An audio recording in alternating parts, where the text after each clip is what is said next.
ಸಹಾಯ. ನಾವು ಯಾರಿಗಾದರೂ ಸಹಾಯ ಮಾಡಿದರೆ ಅದಕ್ಕೆ ತಕ್ಕ ಪ್ರತಿಫಲವನ್ನು ನಿರೀಕ್ಷಿಸ್ತೇವೆ. ಬಹಳ ಹೆಚ್ಚಿನ ಸಹಾಯ ಮಾಡಿರುವೆವು ಅಂತ ಅದು ಬೆಟ್ಟದಷ್ಟು ದೊಡ್ಡದು ಎಂದು ಭಾವಿಸುತ್ತೇವೆ. ನಮಗೆ ಅವರ ಸಹಾಯದ ಅವಶ್ಯಕತೆ ಬಿದ್ದಾಗ ಅವರು ಸಹಾಯ ಮಾಡದಿದ್ದರೆ ಬೇಸರ ಪಡುತ್ತೇವೆ. ಅವರು ಹೀಗೆ ಮಾಡಬಾರದಾಗಿತ್ತು ಎಂದು ಅವರನ್ನು ಬದಲಾಯಿಸಲು ಪ್ರಯತ್ನಿಸುತ್ತೇವೆ. ಆದರೆ ನಾವು ಯಾರನ್ನೂ ಏನನ್ನೂ ಬದಲಾಯಿಸುವ ಪ್ರಯತ್ನ ಮಾಡಬಾರದು. ಅದು ಹೇಗಿದೆಯೋ ಹಾಗೆ ಸ್ವೀಕರಿಸುವುದನ್ನು ಕಲಿಯಬೇಕು. ಏಕೆಂದರೆ ನಾವು ಅಪೂರ್ಣ. ಆದ್ದರಿಂದ ನಾವು ಅಪೂರ್ಣವಾದ ಜಗತ್ತನ್ನು ಸರಿಪಡಿಸಲು ಸಾಧ್ಯವಿಲ್ಲ.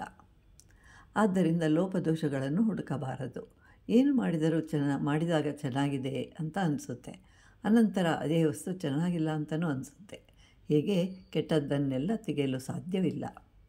ಮಕ್ಕಳನ್ನು ಚೆನ್ನಾಗಿ ಸಾಕಬೇಕು, ಹಣವನ್ನು ಹೆಚ್ಚಾಗಿ ಸಂಪಾದಿಸಬೇಕು, ಇವೆಲ್ಲ ಸಾಧ್ಯವೇ? ಆ ಬಳಿಕ ತಂದೆ ತಾಯಿಗಳನ್ನು ತೊಟ್ಟಿಲಿಗೆ ಹಾಕಿ ತೂಗಬೇಕು, ಇದಾವುದೂ ಸಾಧ್ಯವಿಲ್ಲ. ಹೆಚ್ಚಿನ ನಿರೀಕ್ಷೆಯನ್ನು ಮಾಡಬಾರದು. ನಮ್ಮಿಂದ ಎಷ್ಟು ಸಾಧ್ಯವೋ ಅಷ್ಟನ್ನು ಮಾಡುವುದು, ಬೇರೆ ಯಾವುದರ ಚಿಂತೆಯೂ ಮಾಡಬಾರದು.